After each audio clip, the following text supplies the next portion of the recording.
बाल शिविर युवा शिविर लगा था, तब पहली बार मैं आया। इस दिव्य जीवन संघ से उससे भी पुराना संबंध है, एक आत्मीय संबंध है।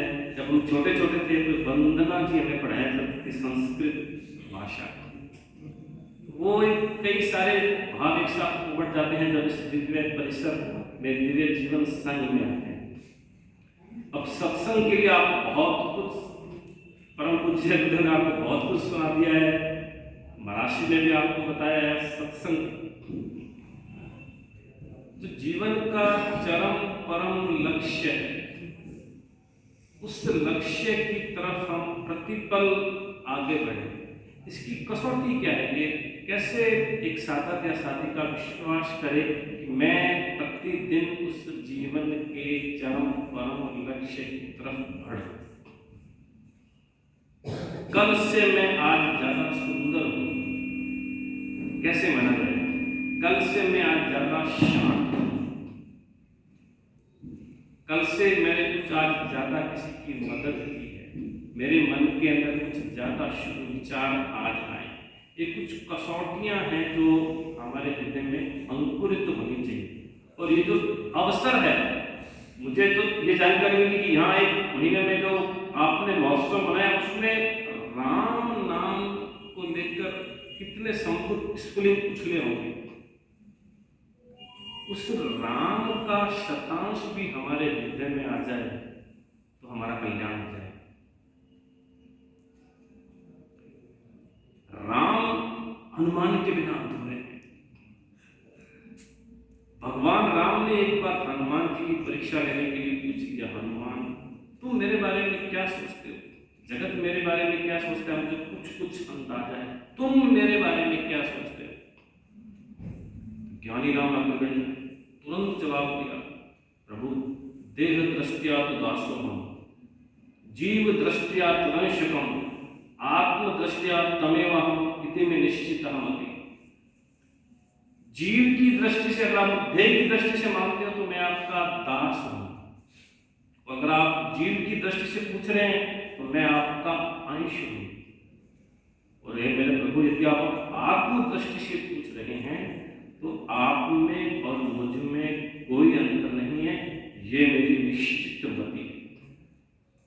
ये हनुमान और ये राम, उस हनुमान की मर्यादा को, उस राम की मर्यादा को लेकर जीने वाला भारत आज कैसे अलग हो रहा है। अभी पूज्य गुरुदेव ने बहुत चिंता भी व्यक्त करी, चेताया कि उनको चेतावनी भी दी, आशीर्वाद भी दिया कि क्या कारण है कि भारत विश्व गुरु था, क्या कारण है कि गृहस्थ तीनों आश्रमों की आधारशिला है, क्या कारण है कि गृहस्थ में आज 4 फूल नहीं खिल रहे हैं? तो 2 फूल आपके लिए, 1 फूल सेना के लिए, 1 फूल संत समाज के लिए। कहाँ गए हमारे वो विचार? कहाँ गया हमारा पौरुष? हमें डर से, संविधान से डर है क्या? जीवन के लक्ष्य को कितना समझ पा रहे हैं? बार बार शास्त्र चेता रहा है, राम मरे तो मैं मरूं और नहीं तो मरे बलाय, अविनाशी की गोद में कोई मरे न मार जाए। राम मर थोड़ी सकता है, राम मेरी आत्मा है, राम भारत की अस्मिता है, वो राम कभी मर नहीं सकता। अभी गीता की बात की तो गीता में भगवान कृष्ण ने विभूति योग में 10वें अध्याय के 10वें श्लोक में कह दिया है कि मैं शस्त्रधारियों में दशरथ पुत्र राम। कौन राम? 20 लाख वर्ष पूर्व। अब ये 20 लाख वर्ष की बात करते ही जो आधुनिक विज्ञान है वो चौंक जाता है।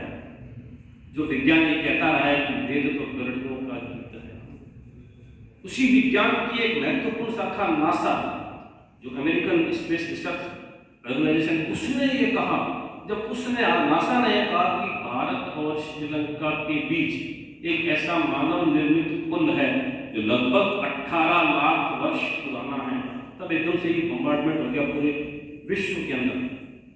नासा ने कहा है, उससे पहले उनको विश्वास नहीं हुआ था, और अभी भी ये रिसर्च चल रही है कि हाँ। और उसी पर जो है हमने रैली जीती है रोहिणी में, दिल्ली में। वही पॉइंट हमारे पास जब आया कोर्ट में, तो ये बंद हुआ को तोड़ना फोड़ना जो कर रहे जी। तो मतलब है मुझे उधर देखा कितना हमें भाव से बजाना चाहिए कि वो राम स्वयं पर ब्रह्म के अवतार थे। कौन पर ब्रह्म? जो देश काल वस्तु परिच्छेद से रहित है, जो सजातीय विजातीय स्वगत भेद से रहित है और जो सत्य चित्त आनंद घन है।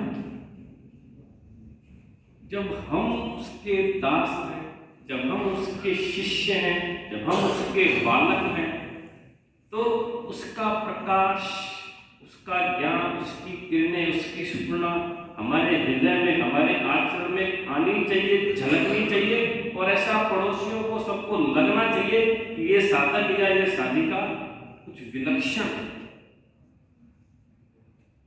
उसका भोजन करना भी विलक्षण है, उसका भोजन परोसना भी, और उसका भोजन किसी के लिए त्याग करना भी। उसकी सारी दिनचर्या, उसकी सारी ऋतुचर्या, उसकी सारी रात्रिचर्या बिल्कुल विलक्षण है। ऐसा हमारे अंदर स्वयं के अंदर प्रकट होना चाहिए। तब प्रकट होगा जब हमारे अंदर का जो राम है वो जीवित रहेगा। अभी आपने गुरु ग्रंथ साहिब की बात भी की। गुरु ग्रंथ साहिब को यदि आपने पढ़ा है तो उसके अंदर 30,000 बार राम का नाम। तो राम नाम की महिमा है ना, महिमा है ना, इसकी अपरंपार है। जन्म से लेकर अंत्येष्टि तक उसकी ख्याति है। राम नाम सत्य है। हालांकि हम अंत्येष्टि संस्कार के समय उस सत्य को स्वीकारते हैं, उसका स्वीकरण तो गर्भाधान संस्कार से शुरू हो जाता है। माँ की लोरी में राम है, हमारे भोजन में राम है, हमारे संबंधों में राम है। राम कहाँ नहीं है? यत्र तत्र सर्वत्र राम है। लेकिन केवल राम की महिमा गरिमा गाने से काम नहीं चलेगा। जैसा कि अभी स्वामी जी ने कहा कि श्रवण हमने खूब किया, लेकिन एकाग्रता पूर्वक श्रवण कम किया। फिर श्रवण पर मनन, उसको मथा, मनन कितना किया हमने, और मनन करने के बाद हम किस निष्कर्ष पर पहुंचे, अपने जीवन में उसको फोकस किया या नहीं किया। मेरे जीवन में जो गलतियां हो गई हैं, गॉन इज गॉन। अब आज से मैं ये दृढ़ संकल्प करता हूँ, डिटर्मिनेशन करता हूँ कि अब कोई गलती नहीं होगी। तब अंदर का जो राम है, जो अंदर का जो कृष्ण है, तब वो आपको हर पल गाइड करेगा। सबके घट घट में वो है, कण कण में वो है, क्षण क्षण में वो है। फिर भी अपराध बढ़ रहे हैं, फिर भी अन्याय हो रहा है, फिर भी अनीतियां फैल रही हैं, फिर भी अत्याचार हो रहा है। क्यों? क्योंकि हमने वो जिस हृदय में भगवान बैठे ना, उस दरवाजे को, उस कमरे को बंद कर रखा है। हमें स्वयं को खोलना होगा। वो तो बाहर आने को तैयार है, हमने ताला लगा दिया। तो वो सत्संग, वो मास्टर की है जो उस सारे द्वारों को खोल दे, और वो राम हमारे घर में आ जाएगा।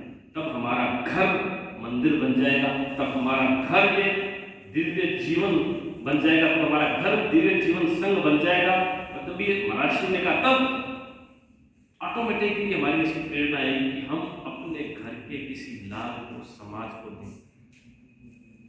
आपने तो ये कहा कि संत बनने के लिए, मैं कह रहा हूं देशभक्त बनने के लिए भी दें, सेना में भी दें। सेना में भी आवश्यकता है।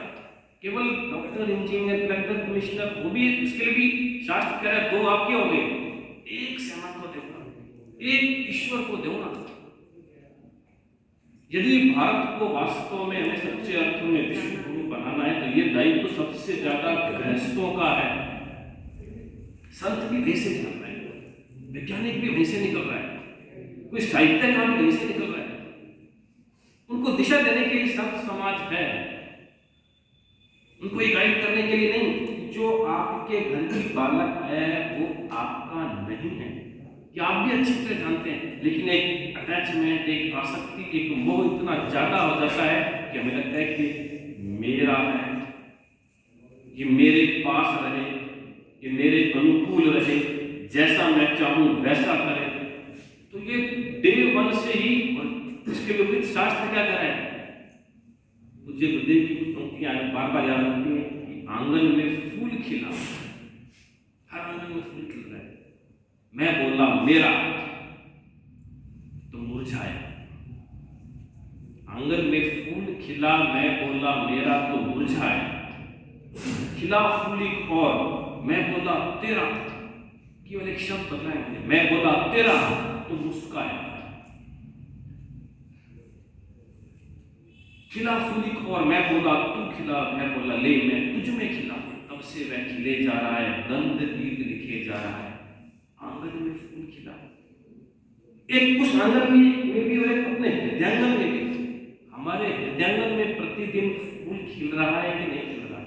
ये कसौटी है कि हमने सत्संग को कितना जिया है, कितना पिया है, कितना श्रवण किया। एक कान से करके दूसरे कान से निकल दिया, ये भी हो सकता है, या एक कान से सुन के या दोनों कान से सुनो आप, केवल मुख से निकाल दिया, ये भी हो सकता है।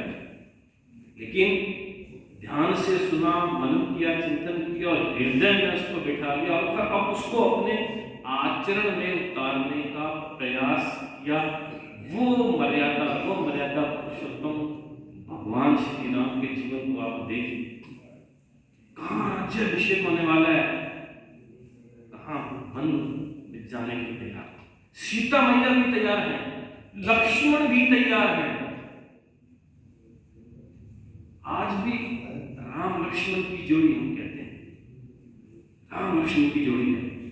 ये देश के बारे में भी बड़े बड़े लोग कहते हैं, संत समाज भी कहते हैं कि राम राज्य आना चाहिए। वो राम राज्य क्या है? वो राम राज्य अगर पूरे देश के अंदर नहीं है तो वो राम राज्य मेरे घर के अंदर तो हो सकता है। वो राम राज्य मेरे घर में बाद में मेरे मन के अंदर तो हो सकता है।